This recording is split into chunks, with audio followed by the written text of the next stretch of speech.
Assalamualaikum warahmatullahi wabarakatuh. Perkenalkan, nama saya Mutia Rahmada Dwi dari Program Studi Hukum Ekonomi Syariah 4C.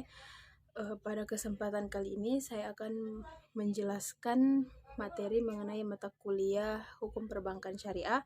Yang pertama yaitu materi tentang produk-produk pada bank syariah. Sama seperti halnya dengan bank konvensional, bank syariah juga menawarkan nasabah dengan beragam produk perbankan. Hanya saja bedanya dengan bank konvensional adalah dalam hal penentuan harga, baik terhadap harga jual maupun harga belinya. Produk-produk yang ditawarkan sudah tentu islami, termasuk dalam memberikan pelayanan kepada nasabahnya. Berikut jenis-jenis produk bank syariah yang ditawarkan adalah sebagai berikut. Yang pertama, Al-Wadiyah atau simpanan. Al-Wadiyah merupakan titipan atau simpanan pada bank syariah. Prinsip Al-Wadiyah merupakan titipan murni dari satu pihak ke pihak lain, baik perorangan maupun badan hukum yang harus dijaga dan dikembalikan kapan saja bila si penitip menghendaki. Penerima simpanan disebut Yad al-Amanah yang artinya tangan amanah. Si penyimpan tidak bertanggung jawab atas segala kehilangan dan kerusakan yang terjadi pada titipan selama hal itu bukan akibat dari kelalaian atau kecerobohan yang bersangkutan dalam memelihara barang titipan. Akan tetapi, dewasa ini agar uang yang dititipkan tidak menganggur begitu saja oleh si penyimpan uang titipan tersebut atau bank syariah digunakan untuk kegiatan perekonomian. Tentu saja penggunaan uang titipan harus terlebih dahulu meminta izin kepada si pemilik uang dan dengan catatan si pengguna uang menjamin akan mengembalikan uang tersebut secara utuh. Dengan demikian, prinsip Yad al-Amanah atau tangan amanah menjadi Yad ad-Damanah atau tangan penanggung. Mengacu pada prinsip Yad ad-Damanah, bank sebagai penerima dana dapat memanfaatkan dana titipan seperti simpanan giro dan tabungan dan deposito berjangka untuk dimanfaatkan bagi kepentingan masyarakat dan kepentingan negara. Yang terpenting dalam hal ini, si penyimpan bertanggung jawab atas segala kehilangan dan kerusakan yang menimpa uang tersebut. Yang kedua, pembiayaan dengan bagi hasil. Prinsip bagi hasil dalam bank syariah yang diterapkan dalam pembiayaan dapat dilakukan dalam 4 akad utama, yaitu al-musyarakah, al-mudarabah, al-mujara'ah, dan al-musakkah. Untuk lebih jelasnya, keempat macam prinsip utama bagi hasil di atas pengertiannya adalah sebagai berikut. Yang pertama, al-musyarakah merupakan akad kerjasama antara dua pihak atau lebih untuk melakukan usaha tertentu.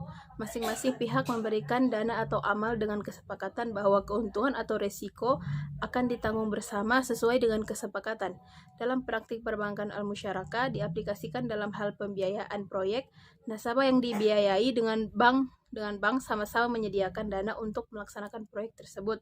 Keuntungan dari proyek dibagi sesuai dengan kesepakatan untuk bank setelah terlebih dahulu mengembalikan dana yang dipakai oleh nasabah. Al-musyarakah dapat pula dilakukan untuk kegiatan investasi seperti pada lembaga keuangan modal Ventura. Yang kedua, al-mudarabah.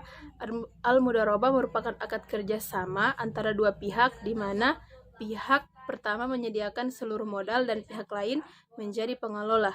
Kemudian, keuntungan dibagi menurut kesepakatan yang dituangkan dalam kontrak. Apabila rugi, maka akan ditanggung pemilik modal selama kerugian itu bukan akibat dari kelalaian si pengolah. Yang ketiga, al-mujara'ah, yaitu merupakan kerjasama pengelolaan pertanian antara pemilik lahan dengan penggarap. Pemilik lahan menyediakan lahan kepada penggarap untuk ditanami produk pertanian dengan imbalan bagian tertentu dari hasil panen. Dalam dunia perbankan, kasus ini diaplikasikan untuk pembiayaan bidang dasar bagi hasil panen. Pemilik lahan dalam hal ini menyediakan lahan, benih, dan pupuk, sedangkan penggarap menyediakan keahlian tenaga dan waktu. Keuntungan diperoleh dari hasil panen dengan imbalan yang telah disepakati.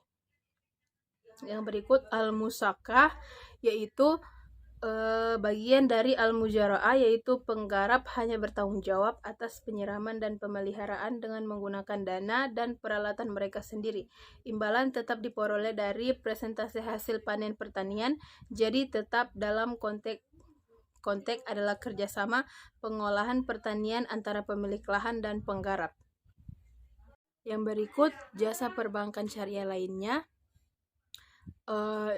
Jasa perbankan syariah lainnya yaitu layanan perbankan di mana bank syariah menerima imbalan atas jasa perbankan di luar fungsi utamanya sebagai lembaga intermediasi keuangan. Yang pertama ada wakalah, kafalah, sarf, qard, ran, hiwala, ijara, dan al-wadiyah. Materi yang kedua yaitu tentang DSN MUI dan fatwa.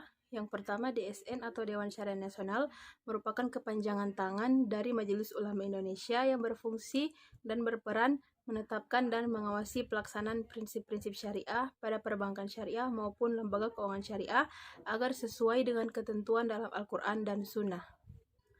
Dewan Syariah Nasional juga merupakan langkah efisien dan koordinasi para ulama dalam menanggapi isu-isu yang berhubungan dengan masalah ekonomi atau keuangan yang diharapkan dapat mendorong penerapan ajaran Islam dalam kehidupan ekonomi di Indonesia.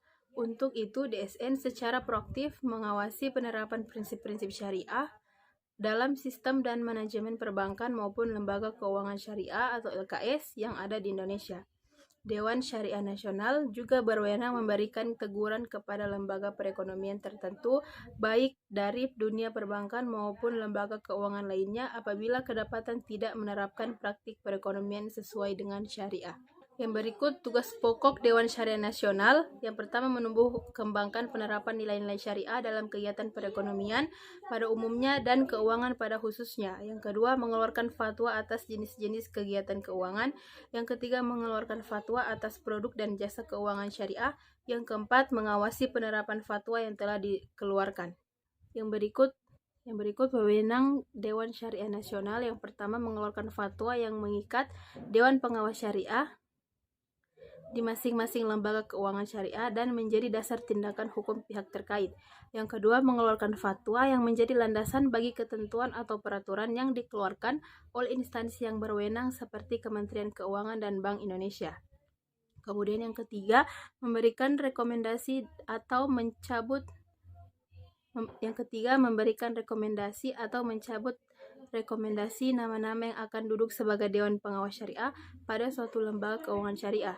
Yang keempat, mengundang para ahli untuk menjelaskan suatu masalah yang diperlukan dalam pembahasan ekonomi syariah, termasuk otoritas moneter atau lembaga keuangan dalam maupun luar negeri. Yang kelima, memberikan peringatan kepada lembaga keuangan syariah untuk menghentikan penyimpangan dari fatwa yang telah dikeluarkan oleh DSN. Yang keenam, mengusulkan kepada instansi yang berwenang untuk mengambil tindakan apabila peringatan tidak diindahkan. Yang berikut pengertian fatwa. Fatwa ialah suatu perkataan dari bahasa Arab yang memberi arti pernyataan hukum mengenai suatu masalah yang timbul kepada siapa yang ingin mengetahuinya. Barang siapa yang ingin mengetahui sesuatu hukum syara tentang masalah agama, maka perlu bertanya kepada orang yang dipercayai dan terkenal dengan keilmuannya dalam bidang ilmu agama untuk mendapat keterangan mengenai hukum tentang masalah itu. Yang berikut landasan syariah mengeluarkan fatwa terdapat pada Al-Quran dan Sunnah. Pada Al-Quran terdapat pada Quran Surah An-Nisa ayat 176 yang artinya, mereka meminta fatwa kepadamu, wahai Muhammad, mengenai masalah kalalah. Katakanlah Allah memberi fatwa kepada kamu dalam perkara kalalah itu. Yang kedua, sunnah atau hadis. Hadis riwayat Musnad Ahmad Ibnu Hanbal yang artinya, barang siapa yang mengeluarkan fatwa untuk kepastian sumbernya, maka sesungguhnya dosanya ke atas orang yang memberi fatwa.